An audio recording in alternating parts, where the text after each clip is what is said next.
Queridos telespectadores do canal 6 da NET, está começando agora o nosso Encontro com a Justiça.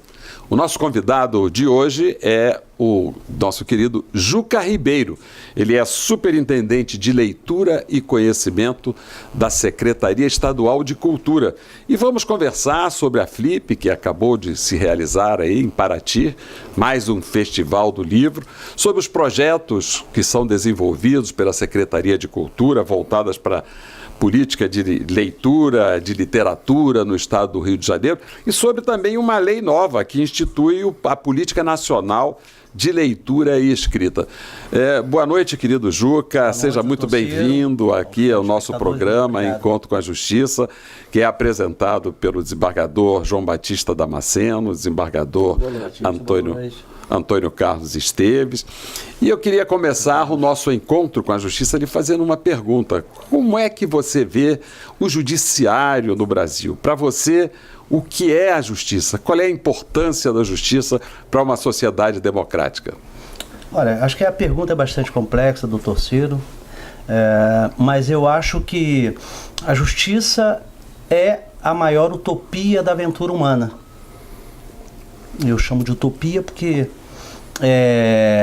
a utopia é uma dimensão da natureza humana, né? Por trás da utopia se incorporam diversos valores da busca humana pelo igualitarismo, e me parece que o maior desafio da justiça e dos órgãos promotores da justiça é consolidar essa utopia, que é a utopia pelo igualitarismo, pela igualdade entre seres humanos, aquele elemento equalizador que garante que todos os indivíduos, independentemente de valores pessoais, cor, credo, sexo, poderão ser tratados na plenitude das condições de suas vidas em particular ou em condições comunitárias. Já que falamos de justiça, qual a importância do desenvolvimento da cultura para fazer o povo mais feliz, para fazer o povo mais participativo? Então, a cultura como manifestação da sociedade e da produção humana é indispensável. A cultura não produz só um ambiente de sonhos, mas ela também constitui o homem que pode sonhar, o homem que pode produzir uma nova sociedade. Sociedade é cultura, e tudo que é produzido pelo homem também é cultura. Mas a cultura tem um papel fundamental, o papel civilizador, o papel de introduzir a qualidade ou fazer com que o homem, o ser humano, o indivíduo, acredite que ele pode ser portador da atividade criativa e que essa atividade criativa pode renová-lo e levá-lo para um caminho de igualitarismo, de solidariedade, de busca pelo igual. Mas, Juca, me diz uma coisa, como é que o órgão a que você pertence atua, que é para chegar a essas finalidades tão altas, tão nobres, que, como você mesmo disse, utópicas? O órgão de Estado... O que vocês fazem? Como é que vocês fazem? O órgão de Estado, na realidade, é um órgão planejador, e ele tenta sintetizar, organizar as demandas da sociedade através de organismos burocráticos. Portanto, um organismo de cultura, um organismo de Estado, a princípio ele não pode tudo, mas ele tem que priorizar aquilo que é indispensável para a sociedade. O que é indispensável para a sociedade? Relativamente, a sociedade tem consciência daquilo que é relevante. A leitura é relevante, o teatro é relevante, a música é relevante, as artes de forma geral é relevante. Tudo isso é muito relevante e faz parte da trajetória da civilização humana, esse reconhecimento daquilo que compõe como arcabouço central da civilização humana e que está colada à construção de todas as manifestações culturais. Inclusive, eu não gosto muito de me reportar no termo, no singular da cultura. Eu gosto de falar muito de culturas, porque na realidade várias culturas são reprodução de diversos fragmentos de cultura. Portanto, não existe uma cultura, mas existem fragmentos de várias culturas que se fragmentam em estruturas de naturezas complexas e por aí vai. E quem é que faz... Desculpe, desembargador. Mas quem é que faz esse planejamento? Como é que... Porque, como você acabou de dizer, e isso é muito importante, são diversas culturas, diversas fragmentações culturais. Quem é que faz o planejamento? São escritores? São cineastas? São escritores? Quem é que faz o planejamento que é para levar a essas ações a resultados populares? Obviamente você tem o gestor público, que é o responsável pela indução, pela ampliação daquilo que se cria. O artista é o grande criador e você tem também o grande consumidor, que é o conjunto da população. Na realidade, quem cria também consome. Na realidade, também quem planeja também consome. Então existe uma simbiose. De fato, no organismo público você tem planejamento, e o planejamento se dá através da seleção daquilo que é relevante. Ora, às vezes a forma de você selecionar aquilo que é relevante tem uma natureza extremamente arbitrária. E essa arbitrariedade, às vezes, leva ao gestor a selecionar, não só selecionar, mas de forma arbitrária, porque é o gestor definir aquilo que é relevante. O ideal, e eu partilho de forma bastante pública, é que quanto mais participação da sociedade na definição das políticas, particularmente aqui na definição das políticas públicas, mais você vai ao encontro do conjunto da população e da população consumidora pelas manifestações culturais. Agora, Juca, eu achei bem interessante essa sua forma de falar tanto da cultura como algo construído, algo produzido e algo que dá a dimensão, de humanidade, ao conjunto das pessoas, e a própria visão de justiça, como um horizonte que se constrói em direção, uma utopia, em direção à qual se caminha e a descaminhar cotidianamente. Mas vou tratando a questão aqui mais do pé no chão. Nós temos das formas de produções culturais e as expressões culturais populares. Nós vivemos um momento do nosso estado e da nossa cidade de politização desse processo de cultura, de repressão ao artista de rua, de proibição de determinadas expressões culturais na periferia e nas favelas. Como é que seria possível a gente pensar alguma coisa para integrar esses órgãos do próprio Estado, quando alguns estão promovendo e os outros estão reprimindo? Eu acho que a gente tem que romper com a lógica bivalente de alta cultura e cultura popular, né? Sim. Alta cultura é a cultura produzida pelas elites e a cultura popular é a chamada cultura alternativa, produzida de forma muito artesanal pelo conjunto e pela massa de indivíduos anônimos. Na realidade, as culturas são manifestações de todo o indivíduo. Na sociedade brasileira é uma sociedade basicamente ambivalente, né? Primeiro, acho que um dos desafios que nós temos é superar os atavismos, né? Tendo em vista se constituir uma sociedade da cultura ampla, da cultura significativa, da cultura substantiva, da cultura que você pode manejar e produzir desde as primeiras séries do ensino fundamental até a mais alta qualificação de natureza acadêmica. Essa ambivalência traz impedimento para a constituição de uma cultura de manifestação cidadã. O que eu chamo de uma cultura de manifestação cidadã? Quando você valoriza a ambivalência, você valoriza a repartição.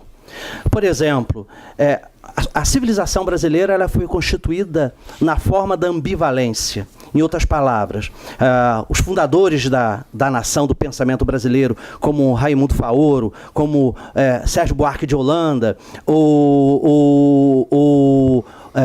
o pai do Casagrande Senzala, o Gilberto Freire, um que disse que a sociedade brasileira é relativamente flexível, portanto, não muito aberta ao racismo e muito flexível às relações interraciais. O outro que diz que a sociedade brasileira criou um indivíduo bastante vinculado às relações harmônicas, portanto, o mito do homem, tanto do mito do homem cordial e um mito da democracia racial. Nós sabemos que a sociedade brasileira, o homem brasileiro, não é nada cordial, uma sociedade extremamente fragmentada e violenta. A história da civilização mas o cordial está exatamente nisso. O cordial não é bonzinho.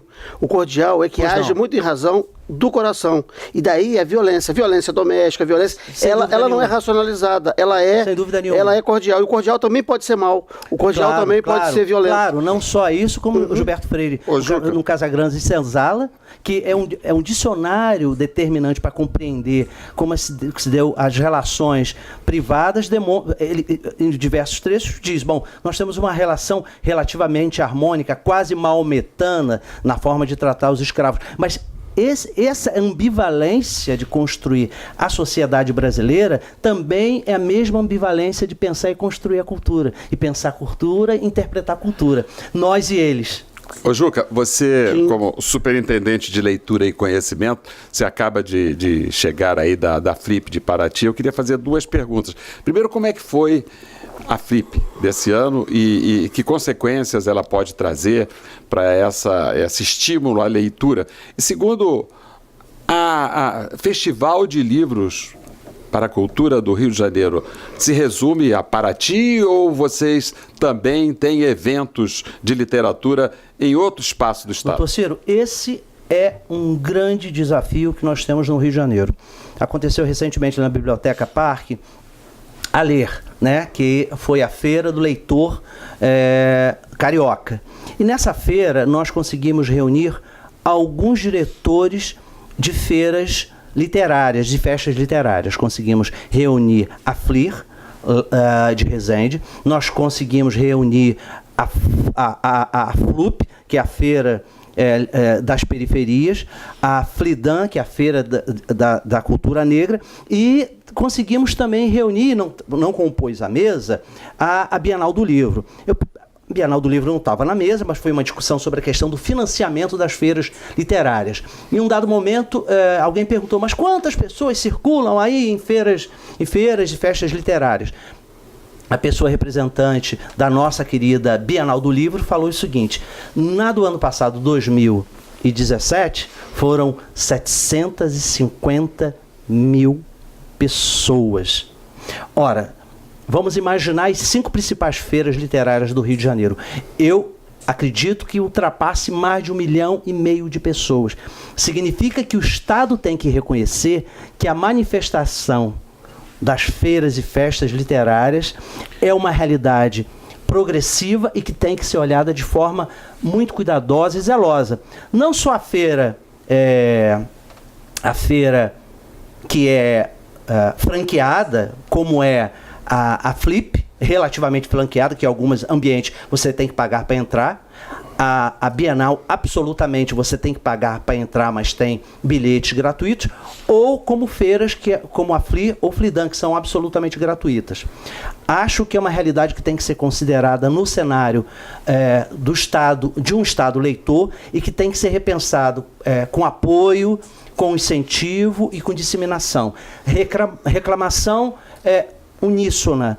Os recursos que chegam até essas feiras são insuficientes para potencializar e dar as condições necessárias para que o público leitor possa curtir da melhor forma possível. Juca, tem a tradicional Feira do Livro, nas praças da cidade, e a cada vez ela está encolhendo mais. E o tipo de livro que a gente encontra nessa Feira do Livro, hoje tem se resumido quase que a autoajuda. As livrarias têm fechado progressivamente. O que tem acontecido isso com essas feiras dos livros? Olha, a Feira do Livro, que está cada dia, tem menos bancas e menos livros. É bem possível que aconteça uma metamorfose. Eu não tenho indicador que possa comprovar o estado da arte do leitor do estado do Rio de Janeiro. Seria muito precário e presunçoso dizer o fenômeno que determina a característica de declínio dessa outra manifestação cultural. As feiras abertas, né? As feiras de venda, de comercialização de livros a céu aberto, elas têm uma motivação e são a representação das editoras, né? De forma mais livre. Feiras literárias, festas literárias, elas têm uma outra características. Os indicadores que eu tenho, que cada vez mais as livrarias têm fechado, que o livro no Brasil é relativamente caro. Por um outro lado, você tem, pelo menos eu tenho andado em várias feiras literárias, festas literárias, e percebo a presença massiva das pessoas que querem ler, querem absorver a compra de obras literárias, e a presença cada vez mais expressiva da criançada.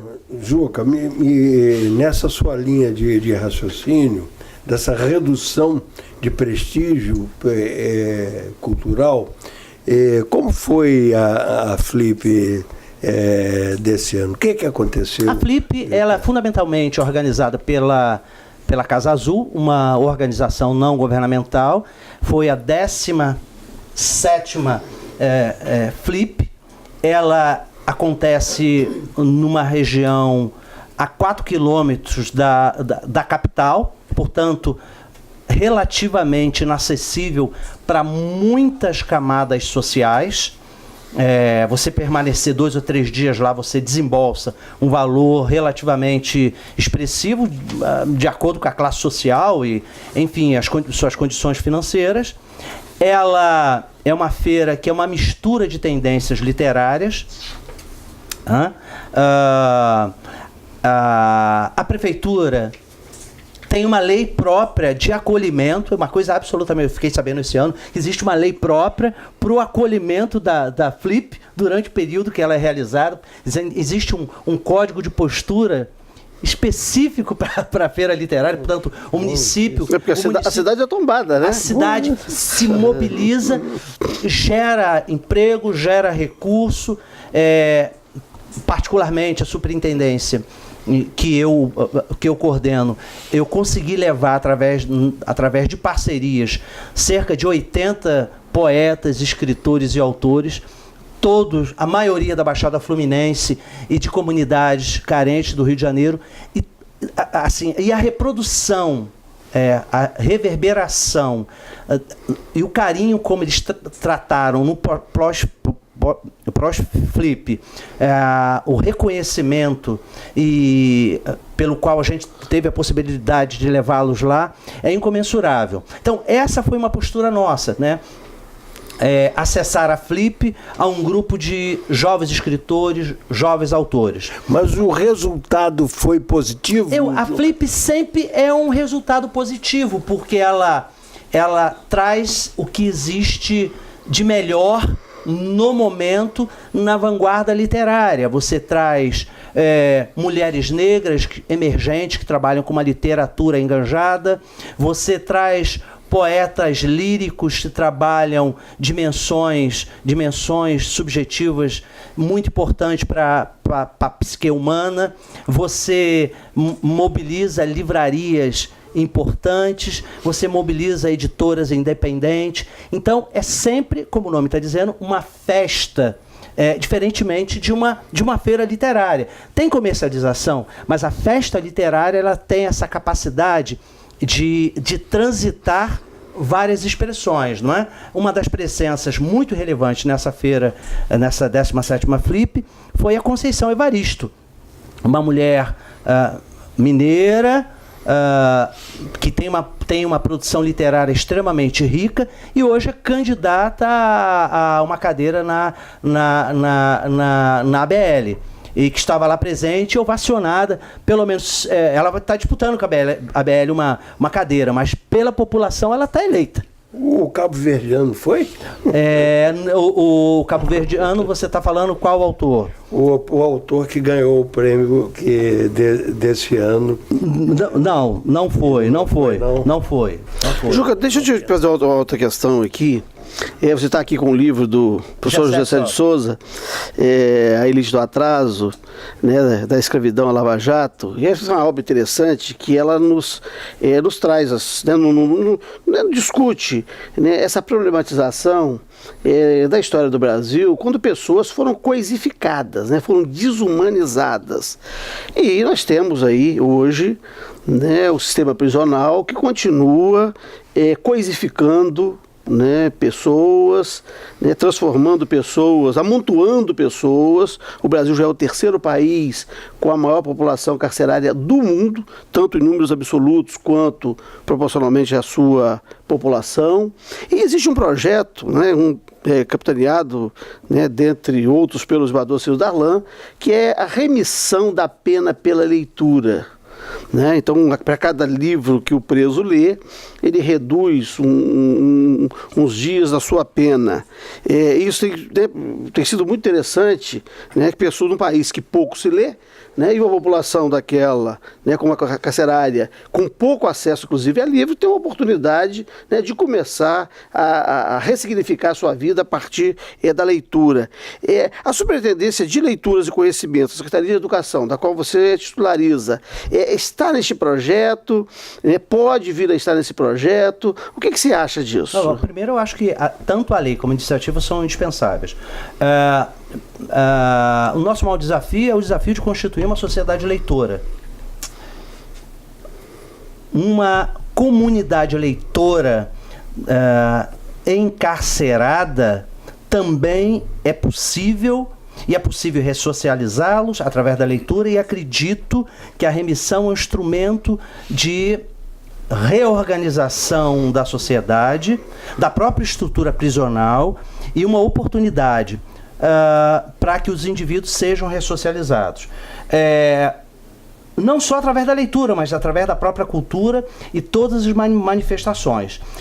Acho que se o Estado tem competência relativa para ressocializar, a leitura tem plenas condições de ressocializar o indivíduo. Portanto, eu acho que a legislação ela não só deve ser aperfeiçoada, acho que o Estado deve dotar os agentes promotores dessas condições, do projeto de remissão de pena através da leitura, das condições objetivas mais excepcionais, para que o maior número de apenados possam acessar o livro e possam imediatamente se ressocializar e alcançar a liberdade estruturante e reorganizadora das suas vidas. Portanto, eu sou entusiasta desse formato de ressocialização através da leitura. No nosso equipamento, relativamente também bastante frágil sob o ponto de vista dos recursos humanos, das condições essenciais e indispensáveis para a organização de uma modalidade tão monumental como essa, porque ressocializar através da leitura é um desafio monumental, na verdade. O que o Estado não faz, o livro vai poder fazer. Só o livro vai poder fazer. Quer dizer, na realidade, é aquela história. Nós somos uma sociedade, mais uma vez, coisificadora, e na infância você já coisifica, né? A menina, a boneca, ao menino, o carrinho, a menina, o espaço privado, né? Ao menino, o status e o espaço público. Da mesma forma, no ambiente de reclusão, a possibilidade do estranhamento à construção da cidadania. A construção da cidadania, no meu entendimento, tanto para o menino como a menina, deve ser através do livro, da sociedade do livro, como também do indivíduo encarcerado. O livro como porta de entrada para a ressocialização e construção de uma nova sociedade. Para mim, o livro é a saída de muitas mazelas da sociedade. Mas, Juca, o que o desembargador Damasceno perguntou, o que é que você fez como superintendente de leitura e conhecimento e o que você pode fazer? Porque eu sou testemunha de que alguns passinhos você já deu e outros você prometeu. Por isso, este é verdade. Acho que tem alguns desafios que podem ser. Primeiro, eu acho que Juca, eu vou ajudar. Você está fazendo nesse minuto. Então, eu acho que primeiro o órgão responsável diretamente pela pasta da reclusão, ele deve ser dotado de condições e da crença indispensável pela remissão de pena pela leitura. Então, deve ser dotado de equipamento e de pessoal. Nós somos a organização que eu diria supletiva, importante. Nós temos condições de levar mais livro, nós temos condição de sensibilizar as editoras, nós temos condição de levar para todas as feiras literárias, as grandes feiras literárias, campanhas que possam estar mobilizando as editoras para a doação de livro. Mas não basta só a doação de livro. O órgão especializado tem que se equipar estruturalmente. Portanto, nós estamos absolutamente abertos, não só naquela última iniciativa que nós tivemos na Bienal do Livro, mas também estamos abertos a iniciativas no sentido de ampliar o aspecto da nossa presença dentro do sistema penitenciário. Mas eu vou lembrar para você que você já levou lá, inclusive passaram, através da sua secretaria, o livro do maestro João Carlos. E nós atingimos quase 1.000 presos naquela ocasião, e os presos foram estimulados à leitura através da assistência a esse filme, que é um filme de superação, né, a vida do maestro João Carlos Martins, né? E também você tem participado. Agora, o que eu disse que você prometeu seria levar para dentro do sistema penitenciário o que você já faz em alguns bairros da periferia, que são esses eventos culturais da cultura popular, levar para dentro do sistema penitenciário. Nós precisamos de música lá dentro, precisamos de teatro, porque através desses estímulos culturais o preso pode ser conduzido à leitura. Por enquanto, ele só tem a remissão de pena através da leitura. Nós pensamos em ampliar que eles tenham também através de qualquer eventos culturais. Mas acho que a Secretaria, como formuladora de políticas públicas de cultura, independente de ser uma responsabilidade da Secretaria de Administração Penitenciária, vocês têm que estar de mãos dadas para invadir esses muros do presídio, levando mais cultura lá dentro. E você tem equipe para isso? Minha equipe é bastante reduzida. Mas é uma equipe absolutamente aguerrida, comprometida, enganjada, de pessoas que vêm de áreas muito similares, gente vinculada à área de direitos humanos, gente ligada ao teatro, gente ligada à música, mas com uma história de luta pela construção de uma cidadania substantiva bastante significativa. Nossa equipe é extremamente reduzida, mas isso não justifica a responsabilidade pública. Por outro lado, eu acho que não pode ser, por mera especulação ou desejo individual. Eu acho que a remissão de pena sequer ainda se transformou numa política pública substantiva. Em outras palavras, substantiva com a incorporação do órgão especializado e com a presença dos mais variados órgãos do Estado, para que transversalmente cada um possa potencializar as ações da remissão de pena pela leitura. Além disso, eu acho que é indispensável para a gente atrair, reter e disseminar orçamento para isso. Para esse ano, para o ano de 2019, eu já elaborei uma proposta orçamentária. Hoje mesmo conversei com o secretário Leandro.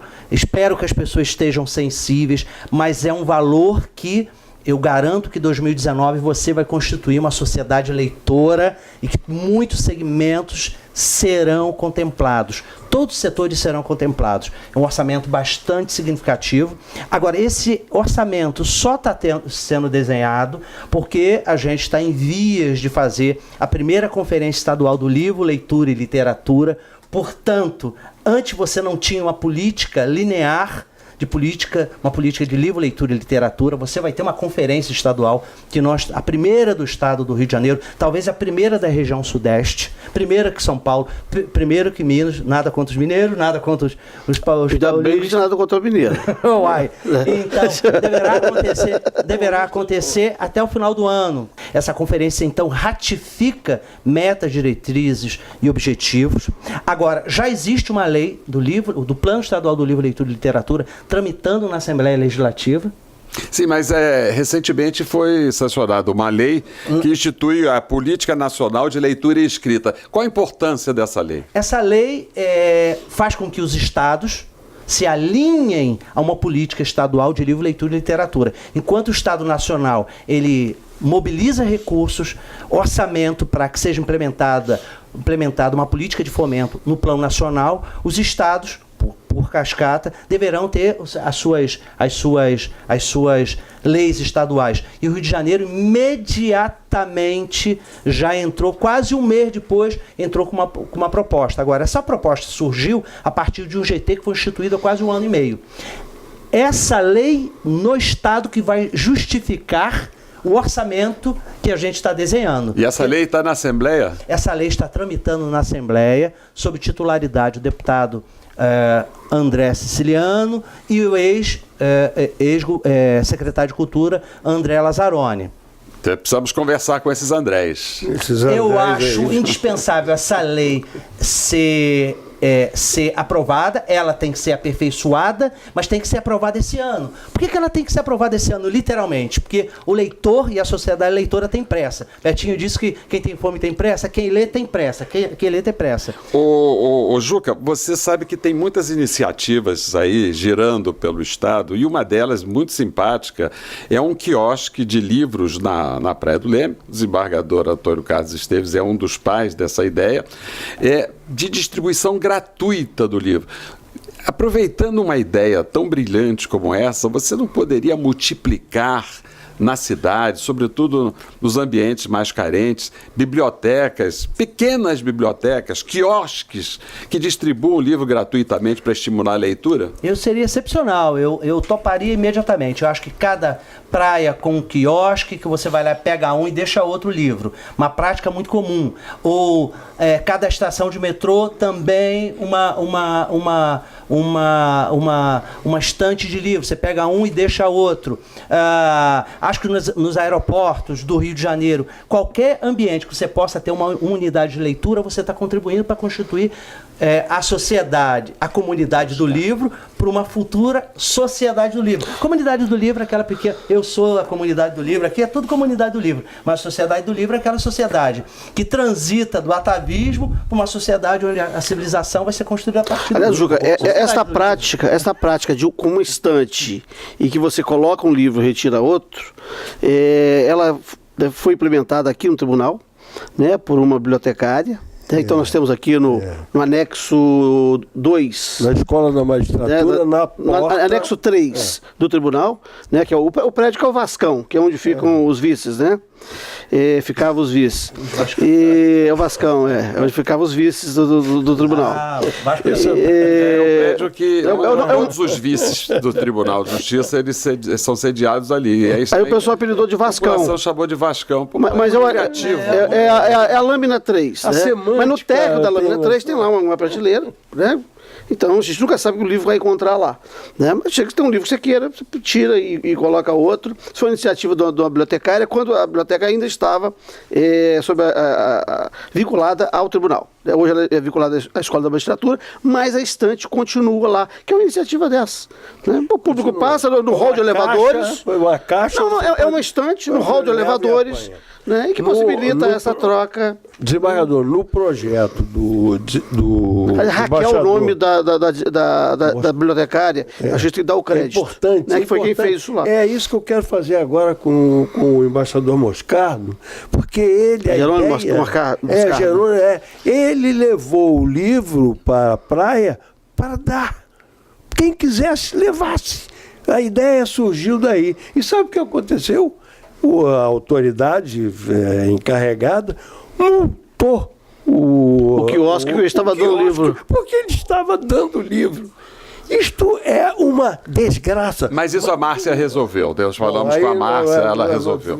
Chamamos a Márcia e a Márcia resolveu e não, agora está liberado. Ainda bem que publicizaram o telefone da Márcia e possibilitou, né? Tal coisa. A elite do atraso sempre provoca esse tipo de coisa, né?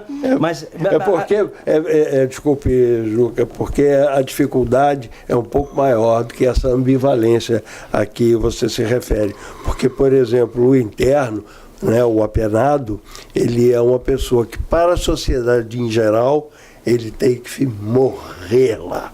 Ele não tem que ter vantagem nenhuma, ele não tem que ter qualquer ponto que o habilite a retornar à sociedade. Ele tem que morrer. Tanto é assim que, e está aqui o meu professor sobre esta matéria, na progressão de pena, quando alguém se permite que o interno vá visitar uma pessoa doente, etc., a sociedade em peso diz, mas como? Ele saiu da cadeia para ir visitar fulano? Vai fugir. Então, a pena ainda é para o povo em geral, ainda é vingança. E o livro vivifica, então onde lugar de morte o livro não é muito bem-vindo. Por isso que nós temos que invadir esses espaços com o livro. Mas, Juca, como é que foi a reabertura da Biblioteca Parque, tão importante para a nossa cidade? Olha, a Biblioteca Parque Estadual é um oásis de conhecimento. A gente chama de oásis de conhecimento porque você tem ali um acervo de mais ou menos 170, 180 mil títulos. Aquela biblioteca é um organismo vivo. É um organismo que depende de pessoal especializado, que tem que estar monitorando ela o tempo inteiro para que ela esteja funcionando de forma plena. Ela está lá está aberta. Uma série de instituições já estão nos procurando para realizar atividades lá. Uma atividade que eu já posso manifestar e antecipar, que a Expo Religião deve acontecer lá, né? 10 dias de uma festa de ecumenismo, de tolerância, de troca de ideias, de debates enriquecedores. Portanto, quando o pessoal da Expo Religião nos procurou, a primeira coisa, eu falei, não, aquilo ali é um equipamento público, tem que estar franqueado para a população e, sobretudo, para pessoas que são de fés distintas se reunirem no mesmo ambiente, com o ambiente do conhecimento. Então, isso é a celebração da democracia, é tudo que a gente quer em termos de sociedade, não é? Pedir, por favor, a eles que dessem a contrapartida na forma de doação de livros. Aliás, toda a organização que vai para dentro da biblioteca, a organização privada, com natureza econômica ou não econômica, a nossa primeira cobrança é doação de livros. E nós podemos se comprometer, doutor Ciro, a uma boa quantidade e repassar livros para o sistema prisional. Mas então eu vou te passar a relação dos 37 livros totalmente. Da remissão da pena pela leitura para você privilegiar essa Totalmente. Eu acho que isso é possível, ou mesmo a biblioteca ser um posto permanente de doações. Eu acho que um promessa que ele está fazendo. Bastante, eu acho que é possível. Operacionalmente não teria uma dificuldade. Tem um grupo lá de bibliotecárias que poderiam estar ajudando no monitoramento nesse tipo de atividade solidária. A biblioteca está reaberta, aberta ao público, de 10 da manhã às 18 horas, com videoteca, com auditório, com a Guanabarina, que é um acervo de obras raras, bastante sofisticado, com obras muito importantes para a história da cidade do Rio de Janeiro, e franqueada ao grande público. Qual horário, Joca? De 10 da manhã às 18 horas. E qual o endereço? Fica na Avenida Presidente Vargas, número 1304. Ali na esquina do Campo de Santana, ali, né? Em frente ao Ministério do Exército. Exatamente em frente ao Ministério do Exército. Ao lado da casa do Proclamador da República. Exatamente em frente ao Ministério do Exército. Ao lado da Igreja de São Jorge. Ao lado da Igreja de São Jorge. Exatamente ao lado. Então é muito fácil de achar. Então, assim, acho que nós temos um desafio colocado para o Estado do Rio de Janeiro, que é o desafio estruturante, o desafio da lei, do livro, leitura e literatura e do orçamento. E da Conferência Estadual. Acontecendo esses 3 eventos, eu tenho certeza que no ano que vem nós teremos já propositivamente um orçamento, porque todas as 3 dimensões passaram por audiência pública, por elaboração pública. Portanto, eu tenho certeza que quem vai assumir a cadeira no ano que vem não vai querer se manifestar contra o desejo público. Você faz parte da Frente Favela Fluminense. E qual é a sua relação como superintendente de leitura e conhecimento com as comunidades mais carentes? Que tipo de interferência ou de apoio a Secretaria tem dado nessas comunidades? Olha, nós estamos presentes e mais de 200 pontos de leitura e pontinhos de leitura. Muitos dos autores, escritores que foram para a Flip são da Baixada Fluminense. São de Nova Iguaçu, Duque de Caxias, Corte 8, Lote 15, de comunidades bastante fragilizadas sob o ponto de vista da presença do Estado, né? Mais imediatamente... Salvo do Estado Polícia, né? De grupos de extermínio, de grupos paramilitares. Ali tem uma presença bastante vigorosa de pessoas que gostam de perpetrar o mal, né? Que gostam de perpetrar o mal. Você lembra do nome de alguns dos escritores da Baixada que... Marlon de Souza, um jovem escritor que deixou de ser, por exemplo, dentista, negro, para se dedicar... Foi um dos primeiros colocados na UERJ, falou, não quero ser dentista. Passou muito bem. E numa reunião de jovens escritores, eu resolvi ser escritor. Esse é um menino excepcional. Modoa Matos, o Roberto Lara, essa turma estava também lá? Não estavam, mas tem outro. Por exemplo, Elizabeth Nascimento, que escreve, por exemplo, a história do Exu no Paço Imperial, que é uma ficção excepcional. Eu conheço a obra, espetacular. Eu tenho a obra, ela me deu autografada. Então, espetacular. Tem diversas pessoas que vêm da Baixada Fluminense, da Zona Oeste, e com essas pessoas que a gente está dialogando. São pessoas que vivem, eu diria, e que chamam da baixa cultura, que não existe baixa cultura, alta cultura. Cultura é cultura, a manifestação, tudo que o homem, o ser humano, a mulher, o indivíduo, a criança produz para o bem-estar e construção da cidadania, não é? É isso. Ô Juca, pelo seu discurso, a gente vê que toda hora você é uma pessoa muito engajada no movimento negro. Sou. Não é? Eu comecei a fazer militância no movimento negro nos meados dos anos 80 com Frei Davi, meu querido Frei Davi. E foi exatamente nos meados dos anos 80 que eu conheci um grande jornalista chamado Atim Lopes. Naquele momento, no meado dos anos 80, o Tim Lopes, com aquela capacidade investigativa, já buscava na Baixada identificar grupos bastante suspeitos, cuja mão era branca e que cometia, crimes arbitrários. Eu fui forjado dentro dessa fornalha, né? Criamos o pré-vestibular para negros e carentes em São João de Meriti, né? E daí, nossa trajetória, o Grupo de União e Consciência Negra, fui coordenador estadual, participei na elaboração do Plano Municipal de Igualdade Racial de São João de Meriti. Enfim, eu tenho um engajamento na Baixada. Com esse engajamento todo, qual é o seu pensamento sobre a não negritude da magistratura do Brasil? Não temos negros na magistratura, quase não temos negros.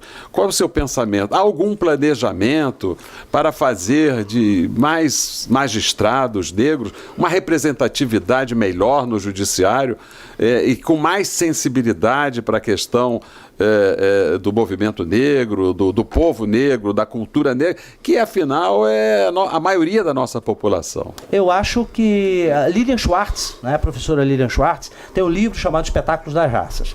Ela ali faz uma análise sobre a construção das elites brasileiras nos primórdios. E ali ela aponta para duas profissões essenciais para a construção da civilização brasileira, da elite brasileira, né? No caso, os médicos e os advogados.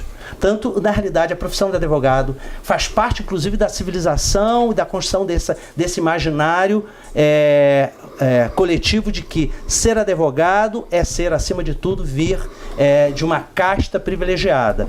Não há dúvida que é uma profissão honrosa, como todas as profissões são honrosas, mas o que falta, na realidade, na sociedade brasileira para que nós tenhamos mobilidade, status social, para que tenha uma presença negra ou afro-brasileira dentro da magistratura, é construir condições de base para que haja igualdade de oportunidade para o julgamento. E oportunidade de base significa ação afirmativa diferenciada, onde os indivíduos em situação histórica de exclusão possam ter condições diferenciadas de se mobilizar e disputar em condições excepcionais. Eu não posso acreditar que um indivíduo que saia da periferia, trabalhe 10 horas diariamente, possa disputar em condições de oportunidade para o ERJ, o FRJ, cursos de medicina, cursos de direito, em condições de oportunidade com indivíduos que nascem no Leblon, Ipanema, que podem estudar 8 horas, participando de cursos especiais, cursos de língua estrangeira, e participarem do mesmo processo seletivo, acreditando que existe mérito entre os dois indivíduos para disputarem uma vaga, desconsiderando as condições de base tanto de um e de outro indivíduo. Portanto, condições de base significa, para a magistratura no futuro, você gerar aquelas condições para que esses indivíduos de estratos diferenciados, obviamente talentosos, e existem talentosos, obviamente comprometidos com a justiça substantiva, possam Mas ser isso que eu queria falar com você. Pois não. Por acaso, quando eu estava vindo, antes de vir para cá, eu estava numa conversa com os meus colegas da Associação Juiz para a Democracia, e eu estava falando, né, exatamente essa a discussão que nós estávamos tendo. Eu digo, não adianta muito só o ingresso, né, de negros da magistratura. Senão nós teremos mais Joaquins Barbosas, mais Luiz Lindas Valois, mais Ivones Caetanos no tribunal. Que são pessoas que depois que se alçam aos cargos, né, se desvinculam da cultura, da negritude democrática, ou do compromisso, né, dos negros que atuam no mundo do trabalho. Né? Neste tribunal, por exemplo, os poucos desembargadores negros que nós temos, e eu não vou nominá-los, mas são os mais mão pesadas, são os que mais encarceram os negros, são os que mais batem no peito assim, vim, venci. Vocês não fizeram igual a mim, então vocês vão ser encarcerados. Como é que a gente faz? E aí, nessa discussão que eu estava tendo com meus colegas, eu mandei para eles um vídeo do Milton Santos, né? Um grande pensador, um geógrafo negro, e está na internet, né? Um vídeo dele, que ele fala sobre o Milton Santos sobre a política racial brasileira, e que ele fala do temor que ele tinha da formação de uma pequena burguesia negra, que se voltaria, que poderia se voltar contra os próprios negros, né, excluindo-os. Né? Então ele vai falar de uma divisão de classes dentro dos próprios negros. E eu acho que é isso mais ou menos que eu vejo quando eu falo de Joaquim Barbosa, por exemplo, né, que é um péssimo exemplo, né, para a cultura jurídica democrática e para o Estado de Direito. Foi quem abriu a porta do Supremo para todas essas arbitrariedades que nós estamos vendo no momento. Como é que nós podemos conciliar essas políticas afirmativas, né, resgatando, né, este atraso decorrente dessa coisificação das pessoas, e ao mesmo tempo trazermos as pessoas com compromisso com a democracia, com o mundo do trabalho, né, com aqueles que moram na periferia, você fala aí do Corte 8, Lote 15, né, Jardim Redentor, Jardim Glaucia, Vila dos Teles, né, Cabuçu, né? Como é que se faz para essas pessoas chegarem aqui e não baterem no peito? Né? Vim, venci. Fizesse igual a mim, e só como não fizeram as suas escolhas, eu vou encarcerá-los e vou propiciar que o Brasil tenha a terceira maior população carcerária do mundo, caminhando para a segunda. Né? Como é que a gente faz isso? Para não formar uma pequena burguesia burocrática e negra, como temia o Milton Santos. Eu acho que será inevitável. Antes da sua resposta, eu vou... Deixa ele responder. Não sem que nós possamos dizer o seguinte, que há equívocos terríveis com respeito, você acabou de mencionar um deles, mas o fato é o seguinte, vamos para Machado de Assis, né, que no início do livro, lá no Casmurro, o Bentinho montava no seu escravo, sim, que brincava de cavalo, você sabe, sim, disso. E aquele escravo que era o cavalo do Bentinho, no final do livro, ele, alforriado, ele montava em cima de outro negro, porque a negritude, esta negritude, ela não existe, porque a primeira ação, o primeiro projeto daquele que estaria dentro do programa da negritude é embranquecer-se. Eu acho que o maior desafio que nós temos como cidadãos públicos dentro do Estado Democrático de Direito é a consolidação de uma república cuja a democracia e o Estado esteja a serviço não só da maioria, mas que seja um Estado que garanta a igualdade de oportunidade de tratamento. Martin Luther King falava, uma frase célebre que diz: negros são homens, não super-homens. O que ele quis dizer com isso?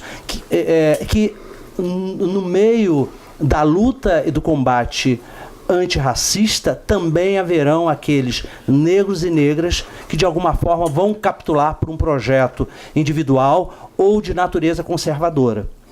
Para mim, eu acho que a centralidade no Estado democrático de direito, num Estado republicano substancial, é o que deve nortear o projeto político daqueles que acreditam nesse projeto monumental e utópico.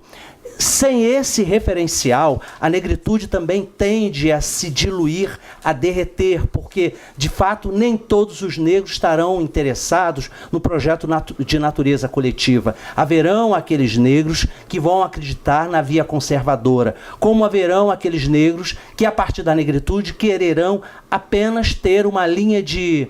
estarão absorvendo o desejo pequeno burguês de se ascender no sistema capitalista, sem se envolver nas disputas e nas demandas de natureza coletiva, como vão acontecer aqueles negros que também terão compromisso de estar na luta de combate antirracista. Da mesma forma que você tem brancos racistas, você tem, em sua grande maioria, brancos que não são racistas. Agora, dentre os brancos que não são racistas, muitos brancos que não são racistas também podem acreditar que não exista racismo na sociedade. Portanto, existe uma fragmentação que precisa ser considerada tanto no interior daqueles brancos que acreditam que exista racismo e serão progressista, não acreditam que não exista racismo, mas serão progressistas ao ponto de acreditar numa sociedade democrática, e aqueles que acreditam que exista racismo,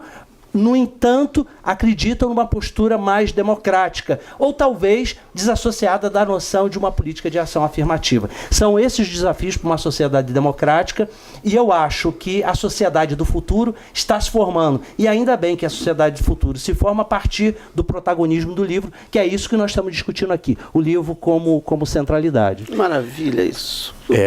A cultura contagia, Juca, e...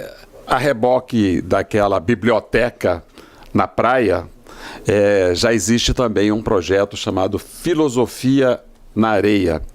E da filosofia na areia nós queremos levar também a filosofia para a cadeia. Então, a filosofia na areia, filosofia na cadeia. Se libertar pelo pensamento. Faltou muita coisa, Juca, mas foi brilhante a sua presença.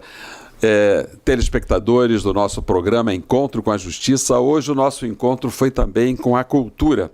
O sociólogo Juca Ribeiro, que é superintendente de políticas públicas de leitura e literatura da Secretaria de Cultura do Rio de Janeiro, nos iluminou o programa de hoje, que teve a participação do desembargador João Batista Damasceno, de volta de suas merecidas férias, e o desembargador Antônio Carlos Esteves.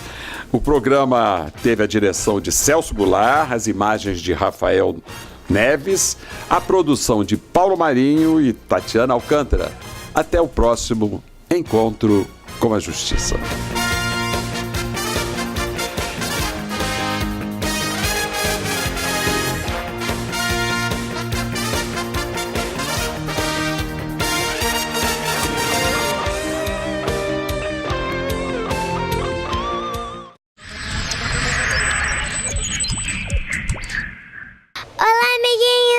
TV ECA está no ar.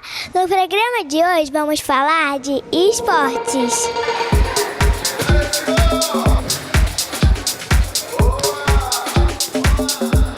Estamos no Jequiá Yacht Club para acompanhar um treinamento de judô.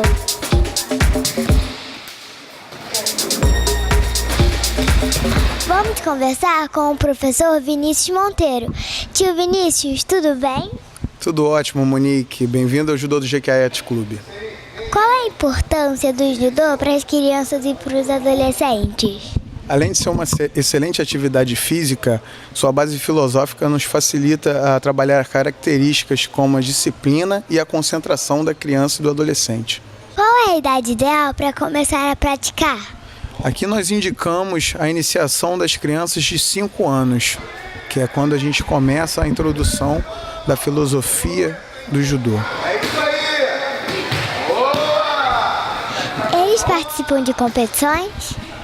Nós temos o cuidado de ter a iniciação de crianças a partir dos 5 anos também em competições, a partir dos nossos festivais de judô que implementamos aqui mesmo no Jequiá Yacht Club. E após essa iniciação nós colocamos para competição na federação.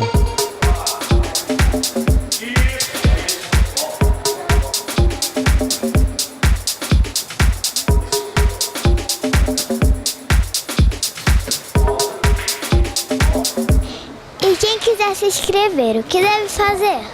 Nos procurar aqui na sede do nosso clube, no endereço Praia do Zumbi, número 28, Ilha do Governador.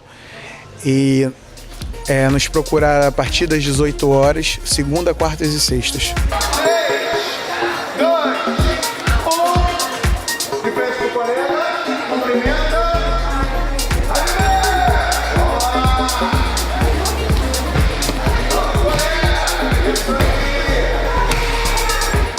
Obrigada, tio Vinícius. Eu é que agradeço a presença de vocês e a casa está aberta.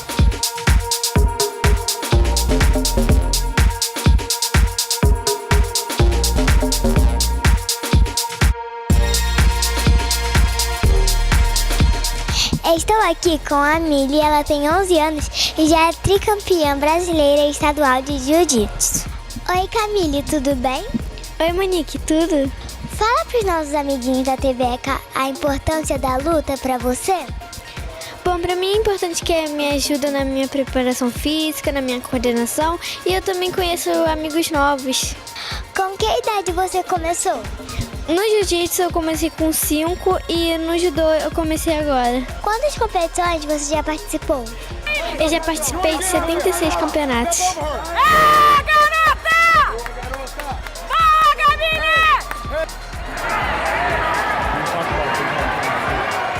Muitas conquistas, né?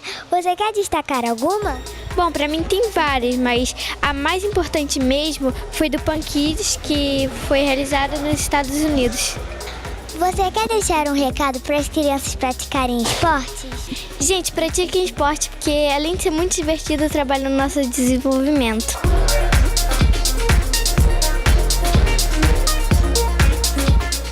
Obrigada, Camille, e muitos parabéns. Nada, Monique, sou eu que agradeço.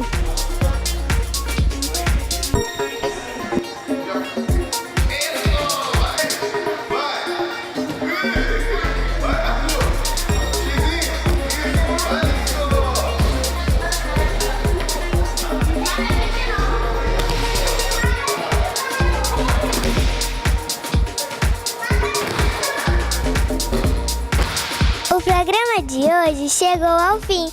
Até a próxima aqui na TVC Rio, canal 6 da NET. Tchau!